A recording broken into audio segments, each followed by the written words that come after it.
গোমুখ আসন। গোমুখ আসন করার জন্য আপনি সুখাসনে বসে আছেন। সুখাসন থেকে একটা পায়ের উপর একটা পাকে এভাবে রাখতে হবে, বোঝা গেছে? খুব গুরুত্বপূর্ণ আসন গোমুখ আসন। আপনার পেলভিক ফ্লোর, আপনার কিডনি, আপনার প্রোস্টেট সমস্ত কিছুকে মজবুত করবে এই গোমুখ আসন। কিন্তু আমি এর তালিকা দেখাবো। যে পা উপর সেই হাত উপর, এবং পেছন দিকে নিয়ে গিয়ে আমি পেছনের পজিশনটা দেখাই। পেছন থেকে নিয়ে গিয়ে আপনি এইভাবে একে অপরকে ধরার চেষ্টা করবেন। এবার শুরুর দিকে যদি এই অবস্থায় না আসে, আপনি যতটা পারবেন যদি এই অবস্থায় আসে, রেগুলার অভ্যাস করার ফলে এটা আসবে। ধীরে ধীরে ধীরে ধীরে 1 দিন 2 দিন 15 ডেজ 1 মাস প্র্যাকটিস করার পর আপনি এইভাবে ধরতে পারবেন। এটা হলো পেছনের পজিশন, বোঝা গেছে? কিন্তু শুরুর দিকেই জোর জবরদস্তি করে ধরার চেষ্টা করলে হবে না, এটা প্র্যাকটিসের ফলেই হবে। তো এইভাবে রেখে যে পা তার যে পা সেই হাত উপর, পেছন দিকে পজিশন দেখালাম। এখন এই অবস্থায় আপনার কী করতে হবে? কপালভাতি ক্রিয়া, বোঝা গেছে? ধীমি গতিতে আপনি কপালভাতি ক্রিয়া শুরু করবেন। তো দেখা যাক, চোখকে বন্ধ রাখবেন।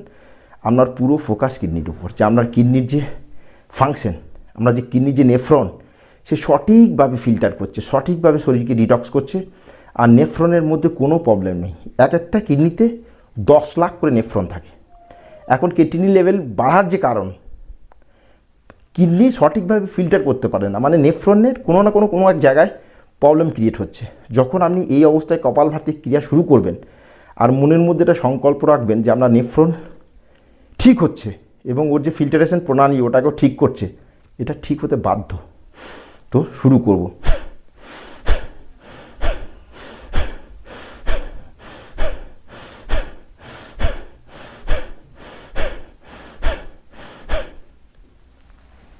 বোঝা গেছে?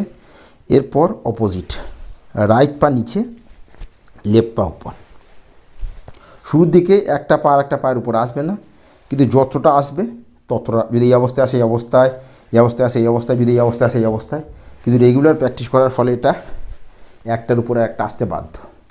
আর যখন এর পোশ্চার, এর সঠিক বিধি, এর সঠিক টাইমিং, সঠিক পদ্ধতিতে আসনগুলো আপনি সঠিকভাবে করতে পারবেন, সঠিক পোশ্চারে নিয়ে আসতে পারবেন, সেদিন আপনার যে রোগ, কমপ্লিট পোশ্চার, কমপ্লিট রোগ সম্পূর্ণরূপে ক্লিয়ার হবে।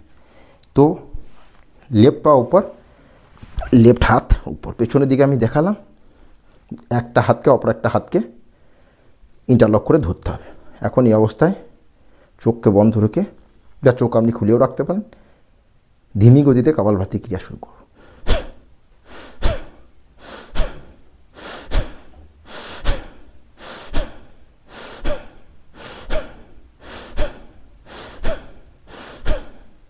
বোঝা গেছে?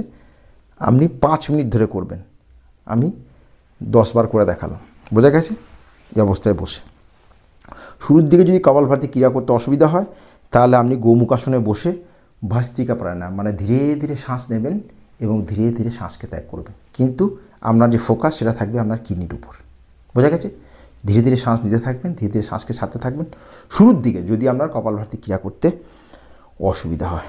এই যোগাসনগুলো রেগুলার প্র্যাকটিস করতে হবে।